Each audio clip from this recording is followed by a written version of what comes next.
ஒரு 7:30 மணிக்கு இன்சிடென்ட் நடக்குது, படுகொலை நடக்கப்படுது. ஒரு 1:30 மணிக்குள்ளார போய் போலீஸ் ஸ்டேஷனில் வந்து சரண்டர் ஆகுறாங்க. அவங்க அடுத்த நாளே வந்து பேட்டி கமிஷனர் கொடுக்கும்போது வந்து பார்த்தீங்கன்னாக்கா, உடனடியாக இது வந்து அரசியல் பின்புலம் எதுவும் இல்லாத மாதிரி இருக்குது. இது வந்து முன்பகையினுடைய காரணமாக தான் இருக்க மாதிரி இருக்குது.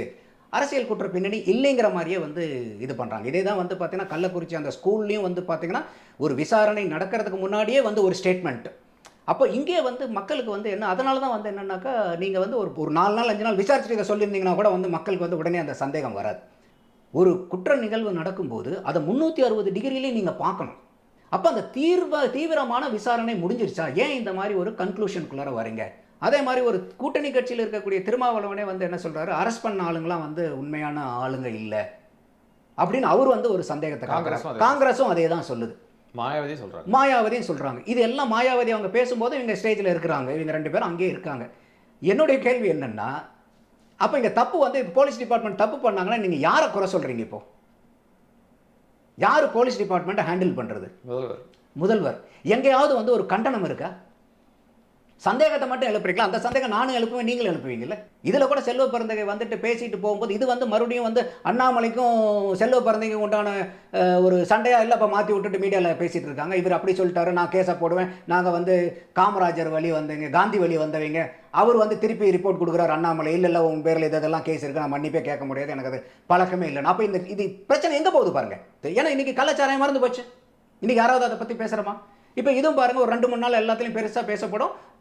அடுத்தது வேற பிரச்சனை வந்துடும். எலெக்ஷன் ரிசல்ட் வரும். இந்த கட்சி பெருசா, அந்த கட்சி பெருசா, இவங்க பர்சன்டேஜ் எவ்வளோ, அவருக்கு எல்லாரும் அதுக்கு போயிடுவோம். அதான் வந்து ரஞ்சித் கேட்டார்.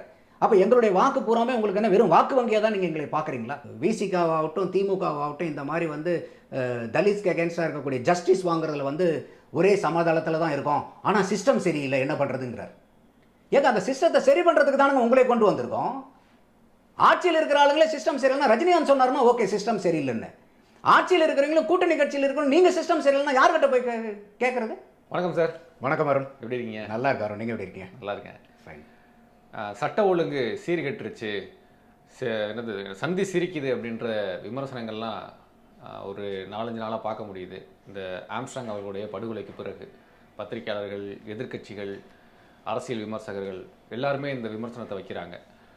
ஒரு சின்ன ஒரு 2 பேருக்கு நடுவில் நடந்த அந்த முன்விரோத படுகொலையை மட்டும் வச்சு சட்டவிரோதத்தை குற்றம் சொல்கிறது சரியான பார்வையா அப்படின்ற வாதத்தையும் ஆளும் தரப்பினர் வைக்கிறாங்க. உங்களுடைய வியூவில் லா அண்ட் ஆர்டர் எப்படி இருக்குது தமிழ்நாட்டில்? சந்தி சிரிக்கிறங்கிற அளவுக்கு இல்லை. ஏன்னா லா அண்ட் ஆர்டருங்கிறது வந்து நீங்களும் நானும் வெளியே போக முடியல, நம்ம வீட்டில் இருக்கக்கூடிய பெண்கள் வெளியே போக முடியல, வயதானவர்கள் போக முடியல, குழந்தைகள் போக முடியல. அப்படிங்கும்போது ஒரு பிரச்சனை இருக்குது, ஒரு சுற்றுலா எல்லாமே சேலஞ்சிங்காக இருக்குது, ரொம்ப அன்சர்டினிட்டி இருக்குன்னா லா அண்ட் ஆர்டர் கெட்டு போச்சு அப்படின்னு நம்ம சொல்லலாம். இன்றைக்கி வந்து இது வந்து ஒரு துக்ககரமான நிகழ்ச்சி, நடக்கக்கூடாத ஒரு நிகழ்ச்சி, நடக்கக்கூடாத இடத்துல நடந்த நிகழ்ச்சி, நடக்கக்கூடாத நபருக்கு நடந்த நிகழ்ச்சி.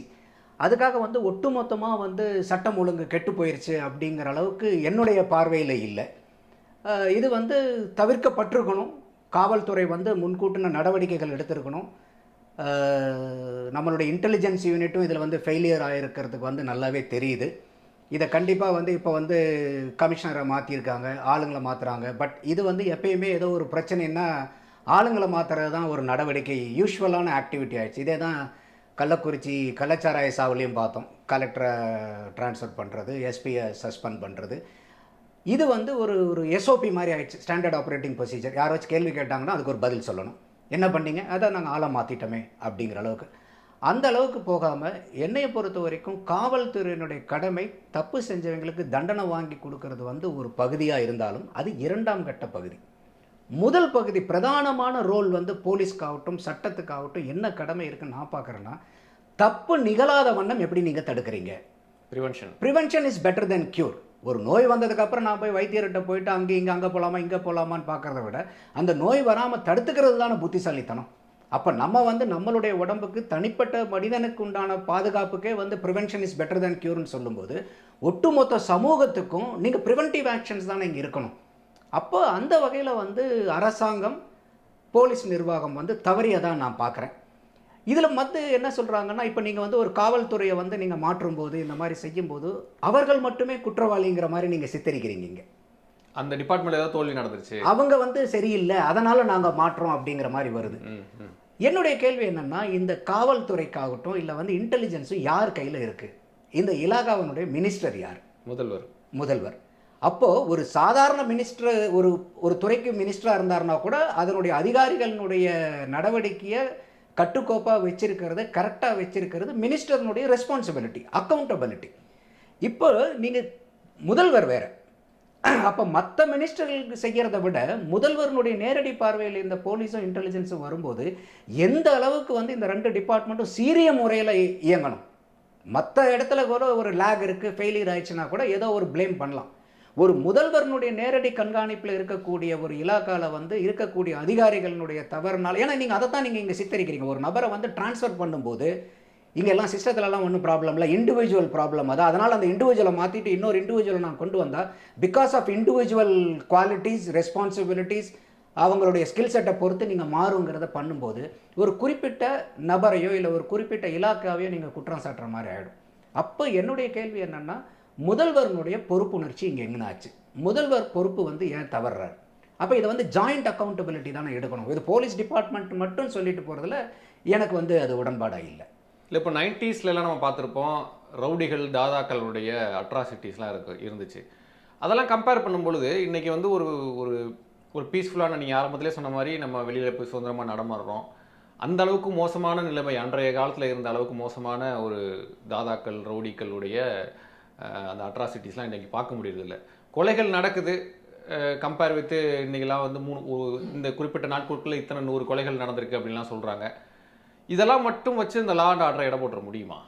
இல்லை, லா அண்ட் ஆர்டருங்கிறது வந்து நம்ம 360 ஓரளவுக்கு நம்ம வந்து ஒரு என்ன சொல்கிறது, ஒரு கிரைம் இல்லாத ஒரு என்ன சொல்கிறது, கிரைமை ஏற்படுத்தக்கூடிய முக்கிய தாதாக்கள் தலைகள் இல்லாத ஒரு சமூகத்தில் நம்ம வாழ்ந்துட்டு இருக்கோம்ல ஓரளவுக்கு. அப்போ அது போலீஸ் டிபார்ட்மெண்ட் தன்னுடைய வேலையை செஞ்சுட்டு இருக்குன்னு தான் நமக்கு புரியுது. இல்லை, போலீஸ் டிபார்ட்மெண்ட் செய்கிறாங்க. ஏன்னா அவங்க இன்றைக்கி சொசைட்டியில் போலீஸ் டிபார்ட்மெண்ட்டுன்னு ஒன்று இல்லைன்னா சொசைட்டி என்ன ஆகுங்கிறது நம்ம எல்லாத்துக்குமே தெரியும். ஆனால் எப்பயுமே நம்ம என்ன குற்றம் சொல்லிடுறோம்? போலீஸினுடைய அராஜகம். ஏதோ ஒன்று கரெக்ட் பண்ணாங்கன்னா போலீஸினுடைய அராஜகம் சொல்லிடுறோம். இல்லைன்னா வந்து என்ன பண்ணுறோம்? போலீஸினுடைய கையாளாகாத தனம். அப்போ ஒரு இருதலை கொல்லி மாதிரி மாறிடுறாங்க அவங்க, எதுவுமே பண்ண முடியறதில்ல. அப்போ வந்து கவர்மெண்ட் வந்து என்ன பண்ணணும்னா போலீஸ்க்கு ஃப்ரீ ஹேண்ட்ஸ் கொடுக்கணும். அதாவது இன்றைக்கி வந்து நம்ம பழைய காலத்தில் பார்த்த மாதிரி ஒரு மாபெரும் அன்றைக்கி வந்து பார்த்தீங்கன்னாக்கா ரவுடிசமும் பாலிடிக்ஸும் தனித்தனியாக இருந்துச்சு. அதனால் உங்களுக்கு எவிடெண்ட்டாக தெரிஞ்சுது. இன்றைக்கி என்ன ஆச்சுன்னா இந்த ரவுடிசமும் பாலிடிக்ஸும் இன்டகிரேட் ஆகுது. மாஃபியா, பாலிடிக்ஸு, ரவுடிசம், இது மூணும் ஒரே இடத்துல இன்னைக்கு வந்து ஹார்பர் ஆகிறத நம்மளால பார்க்க முடியும். நெக்ஸஸாக இருக்காங்களா? இது பயங்கரமான நெக்ஸஸ் இது. அப்போ இன்னைக்கு வந்து அரசியல்வாதிகளுக்கு வந்து ஓட்டு போடுறதுக்கு ஆள் தேவையோ இல்லையோ, அவங்க கட்சி நடத்துறதுக்கு ஆள் வேணும். அப்போ அந்த கட்சியில் அவங்க ஊரில் வந்து அவங்க பெரிய ஆள் தாதாகிரி பண்ணுறங்கிறதுக்கு இவங்க வந்து வெள்ளை சட்டை வெள்ளை வேட்டி கட்டுறது தான் மாடல். சட்டை அயன் பண்ணது கூட கசங்காது, அதை கசக்கிறதுக்குன்னு ஒரு ஆளை வச்சுருக்காங்க. அப்போ இந்த வெள்ளை வேட்டி வெள்ளை சட்டை கட்டிட்டு அவங்க மடிப்பு கலையாமல் மொடமடப்பு கசங்காமல் அவங்க இருக்காங்க. ஆனால் அவங்களுக்காக வந்து சில தேவையில்லாத வேலைகளை அரசியல் களத்தில் காய் நகர்த்துறதுக்கு, பொதுமக்கள்கிட்ட அவங்களுடைய பில்டப் பண்ணிக்கிறதுக்கு ஆட்கள் வேணும். அதனால் வந்து பார்த்திங்கனாக்கா அவங்க வந்து இன்றைக்கி எந்த கட்சியாக இருந்தாலும், இது இந்த கட்சி அந்த கட்சின்னு பாகுபாடெல்லாம் இல்லை, எல்லா கட்சிகளுமே இன்றைக்கி வந்து பார்த்திங்கன்னா இந்த மாதிரி வந்து ஒரு ஆட்கள் கூட்டம் பெரிய அளவுக்கு இருக்கிறதுல நம்மளால் பார்க்க முடியுது. இது டாஸ்மாக் வந்து வெறும் வந்து இன்றைக்கி சாதாரண பிரச்சனையாக இல்லை. இன்றைக்கி வந்து ஒரு சட்டம் ஒழுங்கு இன்றைக்கி மாதிரி க்ரைம்ஸ் நடக்குதுன்னா அதுக்கு பெரிய ஊற்றுக்கண்ணாக விளங்குறது வந்து இந்த போதை. டாஸ்மாக் ஆகட்டும், சாராயம் ஆகட்டும், கள்ளச்சாராயம் ஆகட்டும், கஞ்சாவாகட்டும், அபீன் ஆகட்டும், மெத்தாகட்டும், இது எல்லாமே என்ன ஆகுதுன்னா தன்னைத்தான் நான் வந்து அறிவிலக்கக்கூடிய பொருள்கள். இது இன்றைக்கி வந்து இந்த நீங்கள் மெத்து கஞ்சா என்னென்னமோ சொல்கிறீங்கல்ல, இதனுடைய ஆதிக்கம் இன்றைக்கி அதிகமாக இருக்குது. புழக்கத்தை பார்க்க முடியுது. இதெல்லாம் நம்ம 10 வருஷத்துக்கு முன்னாடி கேள்விப்பட்டிருக்க கூட மாட்டோம். ஓ, இந்த அளவுக்கு கஞ்சா புழக்கம், இந்த பவுடர்கள் இதெல்லாம் புழங்குது அப்படின்னு செய்திகளில் பார்க்க முடியுதுல்ல. எந்த ஒரு காவல்துறை அதிகாரியுமே வந்து இதெல்லாம் வந்து அலோவ் பண்ண மாட்டாங்க, விரும்ப மாட்டாங்க. இதெல்லாம் நமக்கு பிரச்சனை வரும், இதெல்லாம் எப்படி என்னுடைய ஜூரிஸ்டிக்ஷனில் வந்துச்சுன்றது மாரலி விரும்ப மாட்டாங்க. இது இவங்களெல்லாம் மீறி எப்படி இது வருது அதிகாரம்? ஏன்னா பல கிரைமுக்கு பின்னாடி இருக்கிறது போதை அப்படின்றது தான் செய்திகளில் வருது, எஃப்ஐஆரில் தான் ரிஜிஸ்டர் ஆகுது. இவன் கஞ்சா போட்டு போய் வெட்டினா, போதையை போட்டு போய் கொன்னா, ரேப் பண்ணா அப்படின்றதுக்கு எல்லாத்துக்கும் மூல காரணம் போதையாக தான் இருக்குது. இப்போ எப்படி இதெல்லாம் புழங்குது? நான் தான் சொன்னேன், இந்த ஊற்றுக்கண், தவறுனுடைய ஊற்றுக்கண்ணே இந்த போதை தான். ஏன்னா மனிதனாக இருக்கவன் மிருகமாக மாறுறான் இந்த போதை எடுத்ததுக்கப்புறம். இவ்வளோ அதிகார சிஸ்டத்தை மீறி எப்படி உள்ள வருது? இந்த சிஸ்டத்தையே அதிகாரம் தான் பண்ணுதுங்கிற மாதிரி இருந்தால் என்ன பண்ண முடியும்? இப்போ ஒரு தவறு செய்யக்கூடிய ஆட்கள் யாருடைய சப்போர்ட்டும் இல்லாமல் பண்ணிட முடியும்னு நீங்கள் நினைக்கிறீங்களா? இன்றைக்கி வந்து கள்ளக்குறிச்சி கள்ளச்சாராய சாவில் அவங்க சொல்கிறாங்க போலீஸ் ஸ்டேஷன்லேருந்து 300 அடி தான் இருக்குதுன்றாங்க இடம். அந்த இடத்துல இன்றைக்கி இதே மாதிரி வந்து பார்த்தீங்கன்னாக்கா இன்றைக்கி ஆம்ஸ்ட்ராங் அவர்கள் கொல்லப்பட்டதும் வந்து பார்த்தீங்கன்னா போலீஸ்லேருந்து அதே 300 அடி தான் சொல்கிறாங்க, ரொம்ப கிட்டதான்றாங்க. அப்போ இந்த ஒரு ஒரு ஒரு சமூக குற்றத்தில் ஈடுபடக்கூடிய ஆட்கள் அதிகார பலம் இல்லாமல், ஆட்சியாளர்களுடைய பலம் இல்லாமல் அவங்க இந்த தொழிலை செய்ய முடியாது. ஏன்னா அவங்க செய்கிறது வந்து பார்த்திங்கன்னா குற்றச்செயல்கள். அப்போ யாரோ அவருடைய சப்போர்ட்டும் அங்கே இருக்கணும். ஒன்றா அதிகார வர்க்கத்தினுடைய சப்போர்ட்டோ இல்லை ஆட்சியாளர்களுடைய சப்போர்ட்டோ யாரோ அவருடைய சப்போர்ட் இருக்கும். அது இந்த கட்சி அந்த கட்சினே இல்லை. இந்த மாதிரி தவறு செய்யக்கூடிய எல்லாருமே பார்த்திங்கன்னா எல்லா கட்சிகளும் நல்ல புள்ளியாக இருப்பான். எப்படி வந்து இன்றைக்கி வந்து ஒரு தொழில் செய்கிற வந்து எந்த கட்சி போனாலும் டொனேஷன் கொடுத்துருவான். ஏன்னா அவனுக்கு தொழில் நடக்கணும். கள்ளச்சாராயம் காய்ச்சறவன் அங்கே இருப்பான், ஆட்சி மாறணும் இங்கே வந்துடுவான். ஆமாம், இப்போ நீங்கள் ஏடிஎம்கே பீரியடில் ஒருத்தன் கள்ளச்சாராயம் காய்ச்சிட்டு அதிமுக ஆட்சிக்கு வந்தவன் அவன் ரெஸ்ட் எடுக்க முடியாதுல்ல. அப்போ அவன் அந்த தொழிலை செய்யும் போது இது எல்லா கட்சிக்கும் வந்து இந்த நெக்ஸஸ் இருக்கும். அப்போ இன்றைக்கே வந்து பார்த்தீங்கன்னா டாஸ்மாக மூடுங்கன்னு எல்லாருமே இப்போ திமுக இருக்கும்போது டாஸ்மாக மூடுங்கன்னு போராடிச்சு. ஏன் வந்து இப்போ வந்தவொடனே மூடல? ஏன்னா இதில் நடத்திட்டு இருக்கிறது பூராமே அவங்க தானே. அதிமுகவும் ஒரு சில பாதிக்கு பாதி இவங்க, பாதிக்கு பாதி அவங்க தானே நடத்துகிறாங்க. அப்போ இந்த மாதிரி குற்ற செயல்கள் எல்லாமே வந்து பார்த்திங்கனாக்கா ஒரு ஆட்சியாளர்களுடைய கண்ட்ரோலில் அவங்களுடைய கருணை கண் பார்வை இல்லாமல் இந்த தப்பு நடக்குதுன்னா அந்த கிரைம் வந்து ரொம்ப உச்சகட்ட கிரைம் அது. அப்போ நீங்கள் உச்சகட்ட கிரைமாக இருக்கிறத வந்து உங்களுடைய கண்ட்ரோலில் நீங்கள் ஏன் வந்து கொண்டு வர மாட்டேன்றீங்க? இப்போ இது வந்து ஒரு ஆளுங்கட்சி வந்து இந்த மாதிரியான கிரைம்கள்லாம் அதிகரிக்கும் பொழுது, இந்த மாதிரியான போதைப் பொருட்களுடைய புழக்கங்கள் அதிகரிக்கும் பொழுது அரசாங்கத்துக்கு கெட்ட பேர் வரும். நாளைக்கு மீண்டும் நம்ம போய் மக்கள் சந்திச்சு ஓட்டு கேட்க முடியாது அப்படின்றத இதெல்லாம் செட்பேக்காக மாறுன்னு தெரியும்ல ஒரு ஆளுங்கட்சி, எந்த கட்சியாக வேணா இருந்துட்டு போட்டோம். அப்படி இருக்கும் பொழுது இதெல்லாம் எப்படி அவங்க துரிதமாக நடவடிக்கை எடுக்காமல் இருக்காங்க? இதில் இப்போ நீங்கள் ஒரு எலெக்ஷன் ஃபைட் பண்ணுறாங்கனாவே, இப்போ இன்றைக்கி கூட வந்து தேர்தல் நடக்குது. இன்றைக்கி எலெக்ஷனுக்கெல்லாம் காசு கொடுக்குறாங்கல்ல, எத்தனை ஆயிரம் கோடி செலவாகுது? கொஞ்சம் நெஞ்சமா? இந்த காசுக்கெல்லாம் எங்கேருந்து வருது? இந்த கட்சி இவ்வளோ கொடுத்தாங்க, 1000 கொடுத்தாங்க, 5000 கொடுத்தாங்க, 10000 கொடுத்தாங்க. இப்போ ஈரோடு கிழக்கு தொகுதியில் மட்டும் பார்ப்போம் ஆயிரக்கணக்கான கோடி செலவு பண்ணாங்க. இன்றைக்கி விக்கிரவாண்டியில் வந்து ஓட்டுக்கு 1000 ரூபாய்க்கு மேலே போயிருக்கு. இங்கேயும் சில வகையில் பட்டி பாலிடிக்ஸ் நடந்திருக்கு. அவங்கவுங்க தகுதிக்கு வந்து அவங்க கொடுத்துட்ருக்காங்க. எல்லா தேர்தல்லையும் வந்து காசு கொடுக்குறாங்க. இந்த காசுலாம் எங்கேருந்து வருது? எந்த புக்ஸ் ஆஃப் அக்கௌண்ட்ஸ்லேருந்து வருது? அப்போ இந்த காசு போகிறது எல்லாமே ஏதோ ஒரு சோர்ஸ்லேருந்து தான் இந்த காசெல்லாம் வந்தாகணும். இதை வந்து ஒயிட்டில் நீங்கள் போய் கொடுக்கல, பிளாக்கு. அப்போ பிளாக் மணி நீங்கள் ஏர்ன் பண்ணணும்னா எந்த ரூட்டில் நீங்கள் ஏர்ன் பண்ண முடியும்? நியாயமான பிஸ்னஸில் நீங்கள் ஏர்ன் பண்ண முடியாது ஒயிட்டில். இப்போ வந்து ஒரு அந்தந்த கட்சிக்காரங்க நடத்தக்கூடிய நிறுவனத்திலேருந்து வந்த காசை தான் இங்கே செலவு பண்ணிட்டு இருக்காங்களா? ஒவ்வொரு கட்சிக்காரங்களுக்கும் பல நிறுவனங்கள் இருக்கு இல்லையா? அந்த அவங்க கட்சி சார்ந்தவங்க நிறுவனங்கள் நடத்துகிறாங்களா? அந்த கட்சியிலேருந்து டொனேஷனை வாங்கி அந்த டொனேஷனை தான் கொண்டு போய் செலவு பண்ணிட்டு இருக்காங்களா? அப்போ இந்த மாதிரி ஒரு சிஸ்டத்தில், ஏன்னா நீங்கள் தப்பு செஞ்சவங்களை தூண்ட வச்சு நீங்கள் தப்பு செய்ய வச்சிங்கன்னா தானே உங்கள்கிட்ட நான் காசு வாங்க முடியும். இப்போ நீங்கள் ரோட்டில் போகிறீங்க, ஒரு போலீஸ் கான்ஸ்டபிள் இருக்கார், நீங்கள் வந்து ட்ரங்க் அண்ட் டிரைவ் நீங்கள் போடுறீங்கன்னு வச்சுக்கோங்களேன். பிராந்தி கடைக்கு முன்னாடி அந்த போலீஸ்காரன் என்னாருன்னா ட்ரங்க் அண்ட் டிரைவ் நடக்குமா? ஆனால் அவர் நிற்கிறாராங்க, எங்கே நிற்பார்? அதே வீதியில் முக்கில் நிற்பார். காரணம் என்ன? அப்போ தான் ஃபைன் போட முடியும், இல்லை அப்போ தான் லஞ்சம் வாங்க முடியும். நல்லா இருக்கக்கூடிய போலீஸ் ஃபைன் போடுவாங்க, இல்லை கேஸ் எனக்கு கிடைக்கல, இல்லை வந்து எங்களுக்கு இவ்வளோ கேஸ் வேணுங்கிறதுக்காக நல்ல போலீஸுங்க பண்ணுவாங்க. சில கெட்ட போலீஸுங்க என்ன பண்ணுவாங்க, இங்கேருந்து அவனை குடிக்க விட்டு வச்சு வந்தால் தாண்டா அவனுக்கு வந்து லஞ்சம் வாங்க முடியும். அப்போ நீங்கள் உங்கள்கிட்ட பேப்பர் இல்லாமல் இருந்தாலோ, இல்லை வந்து ஆர்சி புக் இல்லாமல் இருந்தாலோ, இன்சூரன்ஸ் இல்லாமல் இருந்தாலோ, ட்ரங்க் அண்ட் டிரைவ் பண்ணாலோ, இல்லை வந்து ஹெல்மெட் போடாமல் வந்தீங்கனாலோ தானே உங்கள்கிட்ட காசு வாங்க முடியும். அப்போ நீங்கள் நல்லபடியாக சட்டத்துக்கு உட்பட்டு நீங்கள் நடக்கும்போது உங்களுக்கு எங்கேருந்து காசு கொடுப்பான் அவன்? என்கிட்ட எல்லா பேப்பர் இருக்கே, தேவையானது பூரா இருக்குன்ட்டு அவன் கொடுக்க மாட்டான்ல. அப்போ இந்த சிஸ்டத்தில் நீங்கள் ஒருத்தனை தவறு செய்ய விட்டு அவங்ககிட்ட இருந்து நீங்கள் காசு எடுக்கணும்னு நினைக்கிறீங்க. ஒருத்தனை கரெக்ட் ஆகணும். இன்றைக்கி அதுதான் நீங்கள் நடந்துட்டு இருக்கு. நம்ம ஒவ்வொரு மக்களுமே வந்து பார்த்தீங்கன்னாக்கா அரசியல்வாதை பற்றி குற்றம் சொல்கிறேன்ல, ஊழல் பண்ணிட்டு இருக்க, அநியாயம் பண்ணிட்டு இருக்கேன்னு கை நீட்டிட்டு இருந்தோம்ல. இப்போ என்ன பண்ணிட்டாங்க? ஓட்டுக்கு காசு கொடுத்து அந்த மக்களையே குற்றவாளி ஆக்கிட்டாங்கல்ல. இந்த சம்பவம் நீங்கள் பார்த்துருப்பீங்க, பிஎஸ்பி ஆம்ஸ்ட்ராங் அவர்களுடைய படுகொலை பார்த்துருப்பீங்க. இந்த படுகொலை என்ன சொல்கிறது, முன்னாள் கமிஷனர், சென்னை கமிஷனர் சொன்ன மாதிரி இது வந்து ஒரு முன்விரோத கொலையாக இருக்கலாம், அதை நோக்கி தான் இன்வெஸ்டிகேஷன் போயிட்டுருக்கு அப்படின்லாம் சொல்கிறாங்க. உங்களுடைய பார்வையில் இது யாருடைய பிழை, யாருடைய தோல்வி? இது வந்து எல்லாத்துலேயுமே வந்து ஒரு டைமிங் இஸ் மேட்டர்னு சொல்லுவாங்க. அப்போ இந்த நடக்கக்கூடிய சூழ்நிலையை பார்க்கும்போது அவர் 7:30 மணிக்கு இன்சிடெண்ட் நடக்குது, படுகொலை நடக்கப்படுது. ஒரு 1-1:30 மணிக்குள்ளார போய் போலீஸ் ஸ்டேஷனில் வந்து சரண்டர் ஆகுறாங்க. அவங்க அடுத்த நாளே வந்து பேட்டி கமிஷனர் கொடுக்கும்போது வந்து பார்த்திங்கனாக்கா உடனடியாக இது வந்து அரசியல் பின்புலம் எதுவும் இல்லாத மாதிரி இருக்குது, இது வந்து முன்பகையினுடைய காரணமாக தான் இருக்க மாதிரி இருக்குது, அரசியல் குற்ற பின்னணி இல்லைங்கிற மாதிரியே வந்து இது பண்ணுறாங்க. இதே தான் வந்து பார்த்திங்கன்னா கள்ளக்குறிச்சி அந்த ஸ்கூல்லையும் வந்து பார்த்திங்கன்னா ஒரு விசாரணை நடக்கிறதுக்கு முன்னாடியே வந்து ஒரு ஸ்டேட்மெண்ட், அப்போ இங்கே வந்து மக்களுக்கு வந்து என்ன, அதனால தான் வந்து என்னன்னாக்கா, நீங்கள் வந்து ஒரு 4 நாள் 5 நாள் விசாரிச்சுட்டு இதை சொல்லியிருந்தீங்கன்னா கூட வந்து மக்களுக்கு வந்து உடனே அந்த சந்தேகம் வராது. அப்போ உடனடியாக நீங்கள் வந்து இப்போ 7:30 மணிக்கு நடக்குது, 8:30 மணிக்கு 9 மணிக்குள்ள சரண்டர் ஆகுறாங்க. அடுத்த நாள் நீங்கள் வந்து நீங்கள் பேட்டியில் சொல்லும்போது அது உண்மையாக இருக்கலாம், நமக்கு தெரியாது. ஏன்னா அவங்க என்ன கோணத்தில் விசாரிக்கிறாங்கன்னு நமக்கு அது உண்மையாக இருந்தால் கூட அந்த டைமிங் அவ்வளோ சீக்கிரம் சொல்லும்போது ஒரு காமனான மனிதனுக்கு வந்து, ஒரு காமன் மேனுக்கு வந்து ஒரு டவுட் வருது. இது வந்து டவுட்டு தான். உடனே வந்து போலீஸ் இது பொய் சொல்லிருச்சுன்னு நான் சொல்ல விரும்பல.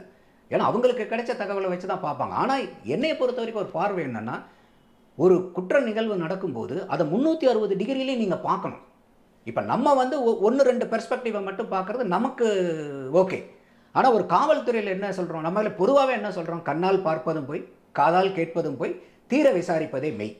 அப்போ அந்த தீவிரமான விசாரணை முடிஞ்சிருச்சா, ஏன் இந்த மாதிரி ஒரு கன்க்ளூஷனுக்குள்ளார வரீங்க? அப்போ நீங்கள் இந்த மாதிரி ஒரு ஸ்டேட்மெண்ட் நீங்கள் சொல்லும்போது உங்களுடைய கோணம் பூரா அந்த ஒரு ஸ்டேட்மெண்ட்டை நோக்கியே தானே போகும். மற்ற இடத்துல நீங்கள் குதிரைக்கு லகான் போட்ட மாதிரி ஒரு கமிஷனர் சொல்லிட்டாரு இனிமேல் இதுதான் பிரச்சனையாக இருக்கும், இதே கோணத்தில் தானே போவீங்க. மற்ற கோணத்தை நீங்கள் போக முடியாதுல்ல. அப்போ அதைத்தான் வந்து ஒரு நார்மலாக இருக்கிறவங்க கேள்வி கேட்குறாங்க, ஏன் நீங்கள் அந்த மாதிரி சொல்கிறீங்க? அப்போ நீங்கள் எல்லா கோணத்திலையும் பாருங்கள். இப்போ ஆருத்ரா இருக்குது அப்படின்னு சொல்கிறாங்க.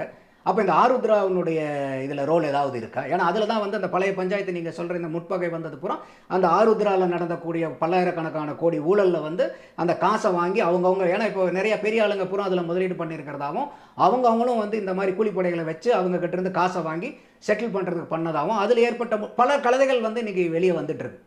அப்போ இந்த மாதிரிலாம் இருக்கும்போது நீங்கள் டக்குன்னு ஒரு முன்முடிவு எடுத்த மாதிரி நீங்கள் ஒன்று சொல்லும்போது ஒரு காமன் மேனுக்கு வந்து ஒரு டவுட் வருது. அதே மாதிரி ஒரு கூட்டணி கட்சியில் இருக்கக்கூடிய திருமாவளவனே வந்து என்ன சொல்கிறாரு, அரெஸ்ட் பண்ண ஆளுங்களாம் வந்து உண்மையான ஆளுங்க இல்லை அப்படின்னு அவர் வந்து ஒரு சந்தேகத்தை காட்டுறாரு. காங்கிரஸும் அதே தான் சொல்லுது, மாயாவதியும் சொல்கிறாங்க. இது எல்லாம் மாயாவதி அவங்க பேசும்போது இவங்க ஸ்டேஜில் இருக்கிறாங்க, இவங்க 2 பேரும் அங்கேயே இருக்காங்க. என்னுடைய கேள்வி என்னென்னா, அப்போ இங்கே தப்பு வந்து போலீஸ் டிபார்ட்மெண்ட் தப்பு பண்ணாங்கன்னா நீங்கள் யாரை குறை சொல்கிறீங்க? இப்போ யார் போலீஸ் டிபார்ட்மெண்ட்டை ஹேண்டில் பண்ணுறது? முதல்வர். எங்கேயாவது வந்து ஒரு கண்டனம் இருக்கா? சந்தேகத்தை மட்டும் எழுப்புறீங்களா? அந்த சந்தேகம் நானும் எழுப்புவேன், நீங்களும் எழுப்புவீங்கல்ல. அப்போ நீங்கள் வந்து ஒரு கூட்டணி கட்சியில் அங்கம் வைக்கிறீங்க, ஆளுங்கட்சி, அவர் தான் போலீஸ் மந்திரி, அவர் தான் வந்து எல்லாத்தையும் டிபார்ட்மெண்ட்டை வச்சிருக்காரு. இந்த அளவுக்கு வந்து ஒரு சென்னை மாநகரத்திலே வந்து பார்த்தீங்கன்னாக்கா ஒரு அவ்வளோ அது இடம் ரொம்ப பெரிய இடம்லாம், ஒரு குறுகலான இடம். தெரியாத ஆளுங்க வந்தால் கூட இந்த வீதியில் இருக்கிறவங்களுக்கு யார் வெளியாளுங்கிறதெல்லாம் தெரிஞ்சிடும். அப்படி இருக்கிற இடத்துலேயே ஒரு சாயந்தரம் வந்து ஒரு 7:30 மணிக்குள்ளார வந்து இப்போ ஏற்பட்ட ஆளை வந்து நீங்கள் வெட்டி கொள்கிற அளவுக்கு இருக்குதுன்னா அதுக்கு ஒரு கண்டனம் வர வேண்டாமா? எங்களுக்கு டவுட்டு மட்டும் இருக்குதுன்னு மட்டும் சொல்கிறீங்க. அப்போ இன்றைக்கி கூட வந்து நீங்கள் ஒரு கூட்டணி கட்சியினுடைய தர்மத்தை கடைப்பிடிச்சிட்டு இருக்கீங்களா? அப்போ இந்த மாதிரி ஒரு கேள்விகள் எழுதில்ல. இல்லை நாங்கள் சந்தேகப்படுறோம், அது போலீஸ் சரியாக வேலை செய்யலை அப்படின்றீங்க. ரைட்டு, போலீஸ் சரியாக செய்யலைன்னா யார் வேலை செய்யலை? அப்போ போலீஸை கண்காணிக்கிறது யார்? அப்போ இது அடுத்த கட்டத்துக்கு நீங்கள் என்ன அழுத்தத்தை கொண்டு வந்து எப்படி நீங்கள் நீதி வாங்க போகிறீங்க? இல்லை, திருமாவளவன் ஹாஸ்பிட்டலில் பேட்டி கொடுக்குறாரு. இது மாதிரி இது வந்து இப்போ இவங்க கிடையாது, உண்மையான குற்றவாளிகளை விரைந்து கண்டுபிடிக்கணும், இந்த செயல் வந்து கண்டனத்துக்குரியது, இது வந்து கண்டுபிடிக்காமல் இருந்தால் இது மேலும் அரசுக்கு கெட்ட பேரை ஏற்படுத்தும் அப்படின்றாரு. கெட்ட பேரை ஏற்படுத்தணும்னு இவர் ஒரு அனுதாபத்தில் ஏன் பேசுகிறாரு? இவருக்கு வந்து இன்னைக்கு வந்து ஒரு சமூகத்தினுடைய தலைவர், அந்த மாதிரி ஒருத்தர் கட்சியினுடைய பெருந்தலைவர், மாநிலத்தினுடைய தலைவர் வந்து இறந்துருக்கும் போது அதை வந்து ஒரு பெரிய கண்டனம் வேண்டாமா? அதுக்கு எவ்வளோ பெரிய கண்டனம் இதுக்கு கொடுக்கணும்? நம்ம அந்த அளவுக்கு வந்து ஒரு வலுவான கண்டனம் வரலையே. இதில் கூட செல்வ பிறந்தகை வந்துட்டு பேசிட்டு போகும்போது இது வந்து மறுபடியும் வந்து அண்ணாமலைக்கும் செல்வ பிறந்தகைக்கும் உண்டான ஒரு சண்டையாக இல்லை, இப்போ மாற்றி விட்டுட்டு மீடியாவில் பேசிகிட்டு இருக்காங்க. இவர் அப்படி சொல்லிட்டாரு, நான் கேஸை போடுவேன், நாங்கள் வந்து காமராஜர் வழி வந்தவங்க, காந்தி வழி வந்தவங்க, அவர் வந்து திருப்பி ரிப்போர்ட் கொடுக்குறாரு அண்ணாமலை, இல்லை உங்கள் பேரில் இதெல்லாம் கேஸ் இருக்குது, நான் மன்னிப்பே கேட்க முடியாது, எனக்கு அது பழக்கமே இல்லைன்னு. அப்போ இது பிரச்சனை எங்கே போகுது பாருங்கள். அப்போ ஒரு பிரச்சனையில் நீங்கள் போய்ட்டு அந்த பிரச்சனையை சரியாக கை ஆளாதனால அந்த பிரச்சனைகள் எவ்வளோ பிரச்சனைகளை இது பண்ணுது. அப்போ என்ன ஆகுதுன்னா இந்த இடத்துல இது ஒரு கோர் ப்ராப்ளம் டைலூட் ஆகுது. அப்போ இன்றைக்கி மக்களுடைய ஒரு பார்வை பூரா இது வந்து இவ்வளோ பெரிய ஒரு ப்ராப்ளம் நடந்திருக்கும் போது இதுக்கு உண்டான சொல்யூஷன் ஃபைண்ட் அவுட் பண்ணுறதுக்கு எல்லா எனர்ஜி ஃபோக்கஸையும் இதுக்கு அங்கே கொடுக்காம நீங்கள் இருக்கக்கூடிய பெரிஃபெரியில் இருக்கக்கூடிய ப்ராப்ளத்தில் உங்கள் 2 பேருக்கு இருக்கக்கூடிய அல்ட்ரா செல்ற மேட்டருக்குலாம் நீங்கள் சண்டை போட்டுட்டு இருந்தீங்கன்னா இந்த கோர் ப்ராப்ளம் டைலூட் ஆகிடுதுல்ல. அப்போ இதை யாரை காப்பாற்றுறதுக்காக இந்த மாதிரி நீங்கள் இந்த அட்டென்ஷனை டீவியேட் பண்ணுறீங்க? இல்லை, இன்டென்ஷனாக பண்ணுறாங்களா? இருக்கலாம் இல்லை. அப்போ ஏன் இதை பண்ணணும்? இதெல்லாம் ஓகே, எனக்கும் அண்ணாமலைக்கும் 1008 இருக்கட்டும், அண்ணாமலைக்கும் செல்வ பிறந்தையும் 1008 இருக்கு. இன்றைக்கி இந்த மாதிரி படுகொலை நடந்திருக்கு, இதை வந்து நம்ம அட்ரஸ் பண்ணி ஆகணும். அப்போ இதில் வந்து யாராவது நம்மளை உசுப்பேற்றினா கூட நம்ம அதை பற்றி பேச வேண்டாம், நம்ம இதை பற்றி பேசுவோம், இதுக்கு ஒரு நியாயம் பிறப்பிக்க. ஆனால் இவன் உங்களை மாதிரியே கட்சித் தலைவர் மாதிரியே தான் அவரும் ஒரு கட்சித் தலைவர். இன்றைக்கி எல்லா கட்சித் தலைவரும் வீட்டுக்கும் போகிறீங்க, எலவுக்கும் போயிட்டு வந்தீங்கல்ல. அப்போ உங்களுடைய ஒரு சக நிலையில் இருக்கக்கூடியவர் தானே இறந்து போயிருக்காரு, அவரும் ஒரு கட்சித் தலைவர் தானே, மாநில தலைவர் தானே. அப்போ இந்த பிரச்சனைக்கு நீங்கள் இன்றைக்கி அழுத்தம் கொடுத்து, ஏன்னா இன்றைக்கி கலாச்சாரம் மறந்து போச்சு, இன்றைக்கி யாராவது அதை பற்றி பேசுகிறோமா? இப்போ இதுவும் பாருங்கள், ஒரு 2-3 நாள் எல்லாத்துலேயும் பெருசாக பேசப்படும். அடுத்தது வேற பிரச்சனை வந்துடும். எலெக்ஷன் ரிசல்ட் வரும், எலெக்ஷன் ரிசல்ட் வரும், இந்த கட்சி பெருசா அந்த கட்சி பெருசா, இவங்க பர்சன்டேஜ் எவ்வளோ, அவருக்கு எல்லாரும் அதுக்கு போயிடுவோம். அப்போ ஒரு பிரச்சனையை சால்வ் பண்றதுக்கு உண்டான முயற்சியை கட்சிகள் எடுக்கணும். ஏன்னா இன்னைக்கு கட்சிகள், அது ஆளுங்கட்சியாக இருந்தாலும் சரி, எதிர்கட்சியாக இருந்தாலும் சரி, கூட்டணி கட்சியாக இருந்தாலும் சரி, கட்சிகளுடைய வேலையை என்ன, உங்களுக்கு மக்களுடைய பிரச்சனைகளை தீர்க்கறதுக்கு தான் நீங்கள் கட்சின்னு வச்சிருக்கிறீங்க. உங்களுடைய குடிமி சண்டை போட்டுக்கிறது இல்லை, நீ பெரியாளா நான் பெரியாளாங்கிறதெல்லாம் இங்கே எங்களுக்கு யாருக்கும் தேவையில்லை. மக்களுக்கு, நார்மலான மக்களுக்கு நம்மளை ஓட்டு போட்டால் இந்த ஆள் வந்து நம்மளுடைய வாழ்வாதாரத்தை மேம்படுத்துவார், நம்மளுடைய குழந்தை குட்டியெல்லாம் நமக்கு நம்மளுடைய சமூகம் பூரா மேலே வரும், பின்தகையிலிருந்து இனிமேல் வரப்போகிற எதிர்காலனாச்சுக்கு நல்லா இருக்குங்கிற நம்பிக்கையில் தான் இன்றைக்கி போய் ஓட்டு போடுறோம். ஏன்னா இன்றைக்கி வந்து ஏற்கனவே நல்லா இருக்கிறவங்க பூரா பெருசாக அளவுக்கு போய் ஓட்டு போடுறதில்ல. இன்றைக்கி ஓட்டு போடுற மக்கள் பூராமே வந்து பார்த்தீங்கன்னாக்கா ரொம்ப பின்தங்கிய மக்கள் தான் ஓட்டு ஜாஸ்தியாக போடுற ஆளுங்க. ஏன்னா அவங்க இன்றைக்கும் வந்து நம்பிட்டு இருக்காங்க, இந்த ஆட்சியாளர்கள்லாம் வந்தால் நமக்கு ஏதோ ஒரு விடிவை கொடுத்துருவாங்க அப்படின்னு சொல்லிட்டு. அப்போ இதெல்லாம் தானே நீங்கள் கருத்தில் வச்சு நமக்காக வந்து நீங்கள் இதை பண்ணணும். இப்போ அதுதான் வந்து ரஞ்சித் கேட்டார். அப்போ எங்களுடைய வாக்கு பூராமே உங்களுக்கு என்ன வெறும் வாக்கு வங்கியாக தான் நீங்கள் எங்களை பார்க்குறீங்களா? இதில் என்ன சந்தேகம் இருக்குது? என்ன சந்தேகம் இருக்குது? இதில் எவிடெண்ட்டாக தெரியுது இல்லை? இன்றைக்கி வந்து சமீபத்தில் நடந்தக்கூடிய அத்தனை அட்ராசிட்டிஸ் அகெயின்ஸ்ட் SC/STஸை பூரா பாருங்களேன். நாங்குநேரி என்னாச்சு? இன்றைக்கி வேங்கை வயல் என்னாச்சு? பெரம்பூரில் வந்து ஒரு பஞ்சாயத்து தலைவர் வந்து நீங்கள் வந்து உங்கள் கட்சிக்காரர், திமுகவுடைய கட்சிக்காரர் போய் அடித்து வச்சாருங்கிற கேஸ் என்னாச்சு? கரூரில் மாவட்டத்தில் வந்து பார்த்தீங்கன்னாக்கா ஒரு சமைக்கிறது வந்து ஒரு பிற்படுத்தப்பட்ட சமூகத்தை சேர்ந்தவங்கிறவங்கள காலை உணவு சாப்பிட மாட்டோன்னு பசங்க போயிட்டு மறுதளிச்சாங்கல்ல, காலையில் சாப்பிட மாட்டோம்னு. திருநெல்வேலியில் வந்து 2 தலித் மக்களை வந்து நீங்கள் ஆடையை உருவி 6 பேர் அவங்க மேலே சிறுநீர் கழிச்சிங்கல்ல. அப்போ இவ்வளோ அட்ராசிட்டி நடந்துட்டு இருக்குல்ல. இப்போ இதுக்கெல்லாம் நீங்கள் என்றைக்கு போய் நீங்கள் வந்து ஒரு அழுத்தத்தை கொடுக்க போகிறீங்க?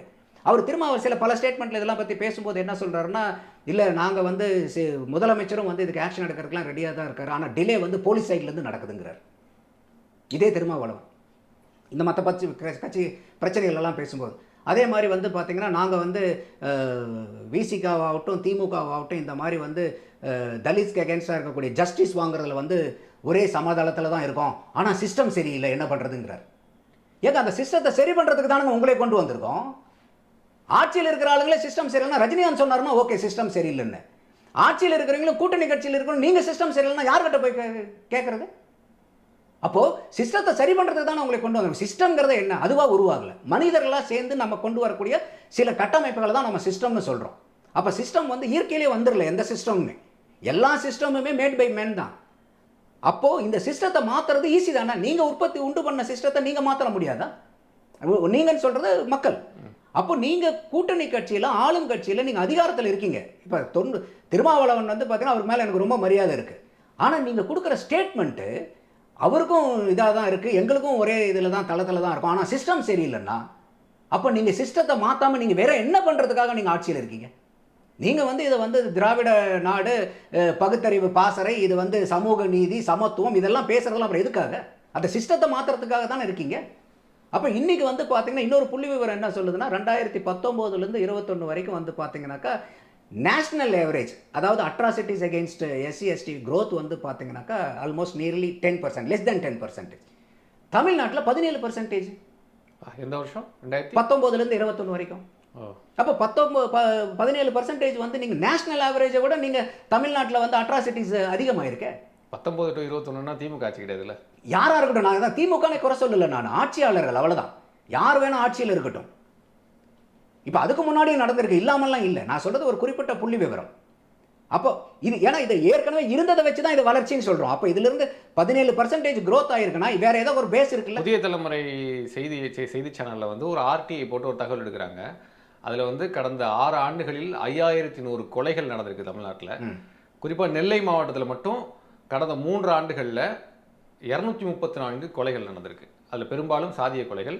அதில் மேக்சிமம் அக்யூஸ்ட் யாருன்னா 25 ஏஜுக்கு உள்ளே இருக்கவங்க தான். ஆமாம், இது வந்து பார்த்தீங்கன்னா இப்போ இன்னொரு புள்ளி விவரம், மினிஸ்ட்ரி ஆஃப் ஹோம் அஃபேர்ஸ்லேருந்து ஒரு டேட்டா கொடுக்குறாங்க, எல்லா மாநிலத்துக்கும் கொடுக்குறாங்க.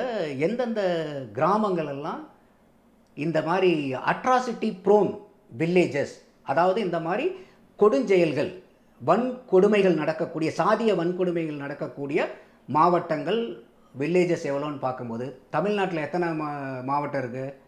38 மாவட்டம் இருக்குது. அவங்க சொல்கிறது 37 மாவட்டத்தில் இருக்கக்கூடிய 345 கிராமத்தில் இந்த அட்ராசிட்டி ப்ரோன் வில்லேஜ்ன்றாங்க. எந்த டேட்டாவில்? ஹோம் மினிஸ்ட்ரி இது வந்து கொடுத்துருக்காங்க. ஓகே, இது வந்து பார்த்தீங்கன்னா 2020 அவங்க கொடுத்த data. Ministry of home affairs கொடுத்தது, உள்துறை அமைச்சகம் கொடுத்தது. தமிழ்நாடு முழுக்க. அப்போ 37 மாவட்டங்களில் 345 கிராமங்களில் நீங்கள் சாதிய வன்கொடுமை நடக்கிறதுக்கு உண்டான அத்தனை சாத்தியக்கூறுகளும் இருக்கிறங்கிற அளவுக்கு நீங்கள் பண்ணும்போது உங்களுக்கு ஒரு தகவல் வரும்போது நீங்கள் முன்னெச்சரிக்கை நடவடிக்கை எடுக்கணுமா எடுக்கக்கூடாதா? இப்போ நம்ம எல்லாம் இந்த வேங்கை வயல் ஆகட்டும், இல்லை வந்து நாங்குநேரி ஆகட்டும், பெரம்பலூர் ஆகட்டும், திருநெல்வேலி ஆகட்டும், நீங்கள் சொல்கிற இப்போ சில ஊர்கள் ஆகட்டும், இது எல்லாமே எப்படி இப்படி நடக்க நம்ம விடலாம்? அப்போ என்னுடைய இன்னொரு கேள்வி என்னென்னா, ஒரு சாதிங்கிறதே வந்து இப்போ உதாரணத்துக்கு நான் வந்து இது ஒரு சட்டை போட்டிருக்கேன்னு வச்சுக்கோங்களேன். இந்த சட்டைக்காக நான் வந்து மெனக்கிட்டிருப்பேன், உழைச்சிருப்பேன், காசு சம்பாரிச்சிருப்பேன். ஒரு வாட்ச் கட்டியிருக்கேன்னா இதுக்காக நான் உழைச்சிருப்பேன். ஒரு ஜட்டி உள்ளாடை நான் போடுறேன்னா கூட அதை வாங்குற காசுக்கு உண்டான உழைப்பு என்னுடைய உழைப்பு இருக்கும். ஆனால் எந்த ஒரு மனிதனுக்கும் எந்த ஒரு உழைப்புமே இல்லாமல் இலவசமாக வரக்கூடியது இந்த சாதி. உன்னுடைய உழைப்பு என்ன இருக்கு? நீ தான் நான் வந்து இந்த சாதியை சார்ந்தவன் சொல்றதுக்கு உன்னுடைய மெனக்கடல் என்ன இருக்கு? எங்கேயாவது எதுக்காவது இதுக்காக நான் இந்த சாதின்னு சொல்றதுக்கு நீ ஏதாவது செஞ்சிருக்கிறியா? அப்போ அப்பேற்பட்ட இலவசமாக ஒரு பொருளை வாங்கி வச்சுக்கிட்டு அதை வந்து நான் மேலாளு, நான் வந்து பெரிய ஜாதி, நான் வந்து சின்ன ஜாதிங்கிறது ஒரு பைத்தியக்காரத்தனமா இல்லையா இது? எந்த அளவுக்கு வந்து ஒரு ஒரு சமூக கட்டமைப்பு வந்திருக்கு. இதையெல்லாம் உடைக்கணும் தானே உங்களுக்கு வந்து அந்த பகுத்தறிவு பாசறன்றீங்க, சமத்துவம்ங்கிறீங்க, சமூக நீதின்றீங்க. அப்போ ஒரு சாதியை வந்து இல்லாத ஒரு சாதியை நீ வச்சுக்கிட்டு உனக்கு இலவசமாக கிடைச்ச சாதி அது. இப்போ எல்லாரும் பாருங்க இலவசத்தை எதிர்ப்பான், ஆனால் சாதி பெருமை பேசுவான். நீ வச்சிருக்கிறதுலே உனக்கு கிடைச்ச ஒரு மாபெரும் இலவசம் உன்னுடைய சாதி, உன்னுடைய மதம், உன்னுடைய சமயம். அதுக்காக நீ என்ன மெனக்கிட்ட, என்ன உழைப்பு இருக்கு? ஒரு ரோட்ல இருக்க ஒரு பிச்சைக்காரர் இருக்கான்னு வச்சுக்கீங்களேன் பாஸ், அந்த பிச்சைக்காரன் கூட ஒரு 10 ரூபா சம்பாதிக்கணும்னா 4 கடையை போய் ஏறி இறங்கணும், 4 ஆளுங்க கிட்ட போகணும், உழைக்கணும் அந்த 10 ரூபாய்க்காக. நீ சாதி, நான் இந்த சாதிக்காரன் சொல்றது நீ என்ன உழைப்பு உங்ககிட்ட இருக்கு? நான் இந்த மதத்தை சேர்ந்தவன், இந்த மதம் தான் பெரிய மதம் சொல்றதுக்கு என்ன உழைப்பு இருக்கு உங்ககிட்ட? அப்ப இதெல்லாம் தேவையில்லாத விஷயங்கள். இதைத்தானே நீங்க வந்து ஒரு அரசியல் கட்சியா இருக்கிறீங்க, ஒரு சமூகத்தில் இன்னைக்கு சிஸ்டம் சரியில்லைன்னா இதைத்தானே நீங்க கொண்டு போய் சேர்த்தணும். ஆனா நீங்க என்ன பண்றீங்க? அரசியல் கட்சி எந்த தொகையில் எந்த சாதிக்காரன் அதிகமா இருக்கான் அந்த சாதிக்காரனை வேட்பாளரா நிறுத்து, எந்த சாதிக்காரனுக்கு ஓட்டு ஜாஸ்தி அந்த சாதிக்காரனை கூட்டணியில சேர்த்து. அப்ப இந்த ஜாதியை வளர்த்துறதே யாரு? இந்த அரசியல்ல தானே நீங்க வளர்த்துறீங்க. நீங்க கடைசியில் சிஸ்டம் சரியில்லைன்னு சொன்னா இது வந்து எப்படி நம்ம ஏத்துக்கிறது? இந்த சிஸ்டத்தை கட்டமைக்கிறதே நீங்க தானே. அப்ப எந்த கட்சியாவது வந்து இன்னைக்கு வந்து நாங்க வந்து மத சார்பின்மைங்கிறீங்க, உங்க கூட்டணியில் மதம் சார்ந்த கட்சி இல்லையா? ஜாதியை ஒழிக்கிறோன்றீங்க, உங்களுக்கு ஜாதிக்கு சப்போர்ட் பண்ணக்கூடிய கட்சி உங்க கூட்டணியில் இல்லையா? இருக்கு. அப்ப இதெல்லாம் நீங்க என்னத்தை போய் நீங்களே சிஸ்டத்தை டேமேஜ் பண்ணிட்டு சிஸ்டம் நல்லா இல்ல நாங்க என்ன பண்றதுன்னு கேள்வி கேட்டீங்கன்னா அதை நான் கேட்டா பரவாயில்ல, நீங்க கேட்டா பரவாயில்ல. ஆட்சியில் இருக்கிறீங்க, கூட்டணியில பங்கு பெற்றிருக்கிறீங்க, அந்த நாங்க என்ன பண்றதுன்னா என்ன பண்றது? உங்களுக்கே என்ன பண்றதுன்னு தெரியலன்னா பொதுமக்கள் என்ன பண்றது? கடைசி 2 வருஷம் மட்டும் கொஞ்சம் ஃபேர் கவர்னன்ஸ் கொடுப்பாங்க அப்படின்லாம் சொல்லுவாங்க. அது மாதிரி இப்போ திமுக அரசாங்கம் தன்னுடைய இறுதி 2 ஆண்டுகளில் இருக்கு. என்னெல்லாம் திமுக அரசு தன்னை மாற்றிக்கொள்ளணும் அப்படின்னு நினைக்கிறீங்க? இப்போ வரக்கூடிய பிரச்சனைகள் எல்லாத்தையுமே மாற்றணும். இந்த மாதிரி வந்து சாதிய வன்கொடுமைகள், இந்த மாதிரி வந்து அரசியல் கொலைகள், இந்த மாதிரி ஊழல்கள், ஓட்டுக்கு இந்த காசை கொடுக்குறோங்கிறது. இப்போ பாருங்கள், இப்போ இன்றைக்கி விக்கிரவாண்டிக்கு முதல்வர் போனாரா? இல்லை, போகல. என்ன காரணம்? காசை கொடுத்தா ஓட்டு போடுறான். இல்லை, அப்படி நம்ம சொல்லலாம். ஏன்னா இப்போ கடந்த 2021 எலெக்ஷன் மாதிரி கூட 24 அவரால் பிரச்சாரம் பண்ண முடியல. ஏன்னா அவருடைய உடல்நலமும் காரணம் இருக்கலாம். இல்லை, உடல்நிலை காரணமாக ஆமாம், அதை நம்ம சொல்லக்கூடாது. உடல்நிலை காரணமாக அவரால் போக முடியலன்னா அதை நம்ம ஏற்றுக்கக்கூடியது. அது வந்து எந்த ஒரு மனிதனுக்கும் உடல்நிலை சரியில்லைங்கும் போது அவங்களால உழைக்க முடியாது. பட் என்ன ஒரு காரணமாக இங்கே பார்க்குறேன்னா, இப்போ என்ன எல்லா கட்சிக்குமே என்ன வந்துச்சுன்னா காசை கொடுத்தா ஓட்டு வாங்கிடலாம், காசை கொடுத்தா ஓட்டு வாங்கிடலாம். அப்போ காசை கொடுக்காம ஓட்டு வாங்கி உண்மையான அரசியல் பண்ணுறவனுக்கு அது எவ்வளோ பெரிய தடையாக இருக்குது. இன்றைக்கி அந்த மாதிரி கட்சி உள்ளார போகும்போது நீ எவ்வளோ கொடுப்பேன்லாம் கேட்குறான். அவன் எங்கேருந்து கொடுப்பான்? அவனையும் கொள்ளையடிக்க சொல்கிறீங்களா? அப்போது கொள்ளையடிக்கிறவன் உங்ககிட்ட கொடுப்பான். இல்லை, ஓட்டுக்கு காசு கொடுக்குறதுன்றது அதை தடுக்கிறது ரொம்பவே லாங் ப்ராசஸ். குறைந்தபட்சம் இந்த 2 வருஷத்தில் என்னத்தை மாற்றிக்கணும் திமுக? இல்லை, கண்டிப்பாக இந்த மாதிரி வந்து ஒரு பிரச்சனைகள் வராத அளவுக்கு முன்னெச்சரிக்கை நடவடிக்கைகளை வந்து காவல்துறைக்கு ஃப்ரீ ஹேண்டு கொடுக்கணும்.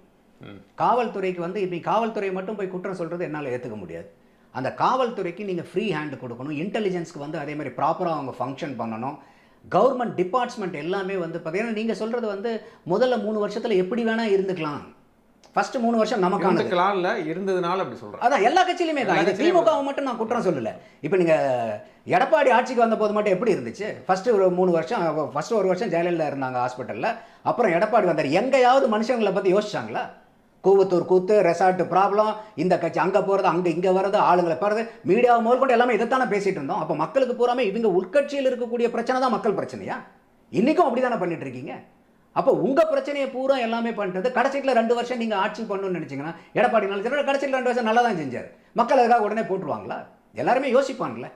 அப்போ வந்த முதல் நாள்ல இருந்து ஆட்சியாளர்கள் அவங்களுடைய கடமையை செய்யணும்.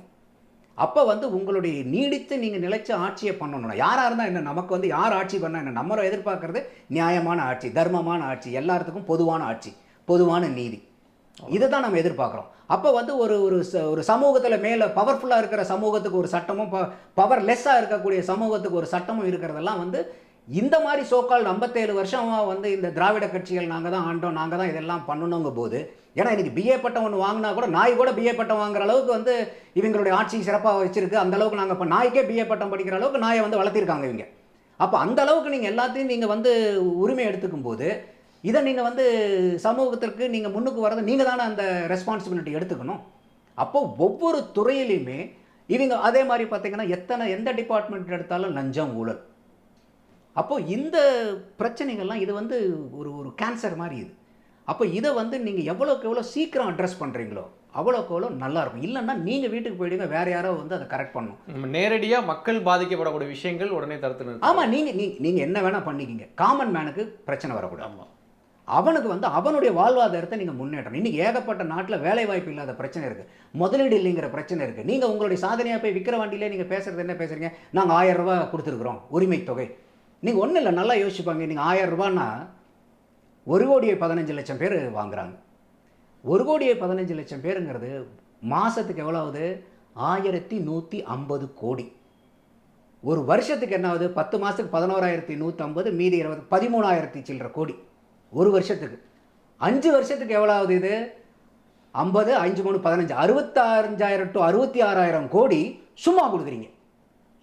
இந்த 65,000 கோடி 5 வருஷத்தில் நீங்கள் ப்ராப்பராக நீங்கள் கட்டமைப்பை ஏற்படுத்தி, தொழில் வளத்தை ஏற்படுத்தி, கிராமங்களை முன்னேற்றத்திற்காக ஃபோக்கஸ் பண்ணிங்கன்னா இந்த மாதிரி அநியாயங்கள்லாம் நடக்குமா?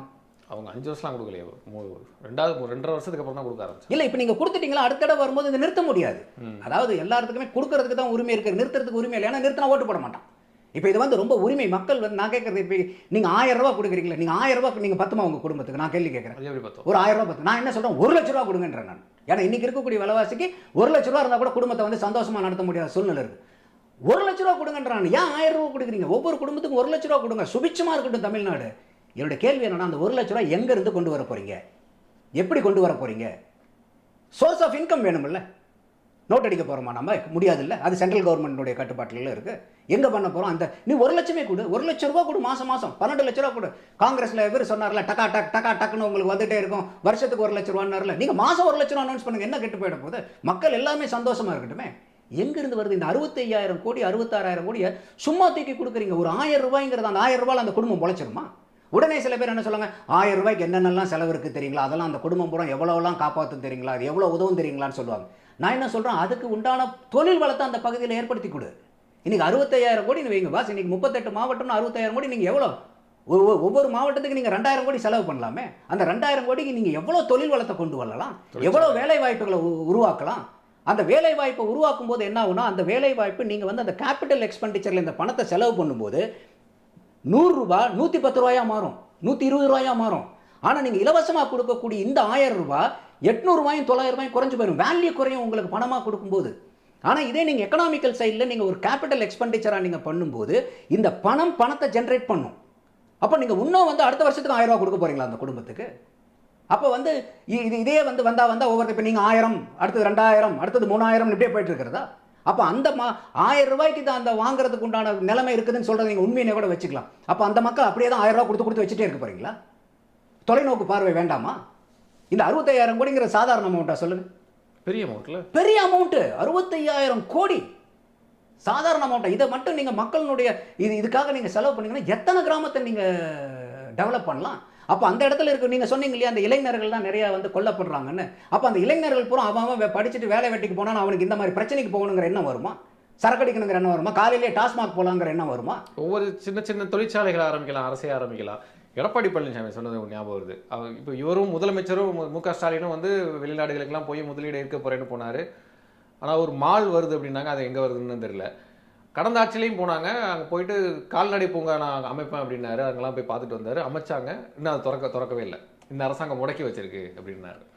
ஸோ அவங்க கொண்டுட்டு வந்து ஒரு கால்நடை பூங்காவாச்சும் கொண்டு வந்தாங்க. இவங்க வந்து என்னத்தை உருவாக்குனாங்கன்னு தெரியல. ஸோ தொழிற்சாலைகளை ஒரு மாவட்டத்துக்கு உருவாக்குனாலே பல இளைஞர்கள் அந்த போதைக்கு போகாமல் வேலைக்கு போவாங்க. ஆமாம், நீங்கள் இப்போ இன்னைக்கு ப்ளஸ் அரசுக்கு வருமானமும் வரும். ஆமாம், நீங்கள் அதை தான் நான் சொன்னேன். நீங்கள் வந்து ஷார்ட் டேர்ம் பார்க்காதீங்க. இது நீங்கள் 1000 ரூபா கொடுக்குங்கிறத அவங்க கஷ்டப்படுறாங்களேன்னு சொல்லி நீங்கள் கண்ணீர் வடித்து நீலி கண்ணீர் வடிக்கிறீங்க. உங்களுக்கு என்னென்னா ஏதோ ஒரு வகையில் அவனுக்கு காசை கொடுத்தா அவனுக்கு எனக்கு ஓட்டு போடுவான், அவனுக்கு ஏதோ ஒரு செலவுக்கு மாசமான நான் கொடுக்குறேன். அப்போ இது வந்து சரியான ஒரு அரசாங்கம், ஒரு தொலைநோக்கு பார்வை இருக்கக்கூடிய அரசாங்கம், ஒரு தொலைநோக்கு ஒரு சீரிய சிந்தனை இருக்கக்கூடிய அரசியல் திட்டமா இது, செயல் திட்டமா இது? நீங்கள் கொடுங்க, நான் வேண்டான்னு சொல்லலை. நீங்கள் உங்களுடைய ரெவென்யூ டெஃபிஷியன்ட் சர்ப்ளஸில் இருக்கீங்களா? உங்கள் பட்ஜெட் எடுத்து பாருங்கள். நீங்கள் ரெவென்யூ சர்ப்ளஸில் இருக்கிறீங்களா, இல்லை வந்து ஃபிஸ்கல் சர்ப்ளஸில் இருக்கீங்களா? எல்லாமே டெஃபிஷியன்ட் பட்ஜெட்டை போட்டுட்டு இருக்கீங்க. அதுக்கு மேலே நீங்கள் போய் இது 5 வருஷத்தில் 60,000 கோடி செலவு பண்ணுறீங்கன்னா பண்ணுங்க, வளர்ச்சி திட்டத்துக்கு பண்ணுங்க. அந்த மனிதனுடைய அந்த மக்களுடைய வாழ்வாதாரத்தை முன்னுக்கு கொண்டு வரதுக்கு பண்ணினீங்கன்னா இன்னும் நம்ம இருக்கிற ஆளுங்களாம் கான்ட்ரிபியூட் பண்ணணுமா? ஒரு மக்கள்கிட்ட அப்பீல் வைங்க, எல்லாரும் ஒரு 1000 ரூபாய் கொடுங்க, நம்ம இன்னும் கேபிட்டல் நாங்கள் கொடுக்குறோம், மக்கள் கொடுக்குறோம். கொடுப்போமா கொடுக்க மாட்டோமா? நம்மளால முடிஞ்சது 1000 ரூபா முடிஞ்சு 1000 ரூபா கொடுப்போம், 1 லட்ச ரூபா முடிக்கிறோம், 1 லட்ச ரூபா கொடுப்போம், 5 ரூபா பிடிக்கிறோம், 5 ரூபா கொடுப்பான்ல. ஏன்னா நீ மக்களுக்கு தானே செலவு பண்ண போற. கோவிட் டைம்ல இதே அரசாங்கத்தை கொடுத்தோமே மக்கள். அப்போ கொடுக்கலையா மக்கள்? அப்போ நீங்க சமுதாயத்தை முன்னுக்கு கொண்டு வரதுக்கு 1008 வழி இருக்கு. ஆனா நீங்க பார்க்கறது எல்லாமே 5 வருஷத்துக்கு ஒரு தடவை தேர்தல் வருது, எந்த ஜாதிகாரனை வச்சுக்கிட்டா ஓட்டு போவாங்களாம், எந்த கட்சிக்காரனை வச்சுக்கிட்டா ஓட்டு வாங்கலாம், எந்தெந்த கூட்டணி, என்னென்ன நம்பர் கேம், இதைத்தானே பார்த்து நீங்கள் அரசியல் பண்ணுறீங்க. எலெக்ஷன் டு எலெக்ஷன் தானே உங்களுடைய பாலிடிக்ஸாக இருக்குது. லாங் டேர்ம் வியூ இருக்கா? அப்போ இதில் வந்து பார்த்தீங்கன்னாக்கா இதில் வேறு என்னென்னா காமராஜரனுடைய ஆட்சி வேறு, இது காங்கிரஸினுடைய இளங்கோவன் சொன்னார் இல்லையா, காமராஜர் ஆட்சியில் தான் பாருங்கள் இந்த மாதிரிலாம் நடந்துட்டு இருக்குது. எப்படி போய் நம்ம குற்றம் சொல்கிறது? இதெல்லாம் அருமையான ஆட்சியும் நடந்துட்டு இருக்குல்ல. பார்க்கலாம், எஞ்சிருக்கக்கூடிய காலத்தில் இந்த அரசாங்கம் மக்கள் பிரச்சனைகளை எப்படி அட்ரஸ் பண்ண போகிறாங்க, அதை எப்படி சரி செய்ய போகிறாங்க அப்படின்றதையும் பொறுத்து வந்து பார்க்கலாம். இவ்வளோ நேரம் உங்களுடைய கருத்துக்களை போய் மிக்க ரொம்ப நன்றி. நன்றி அருள்.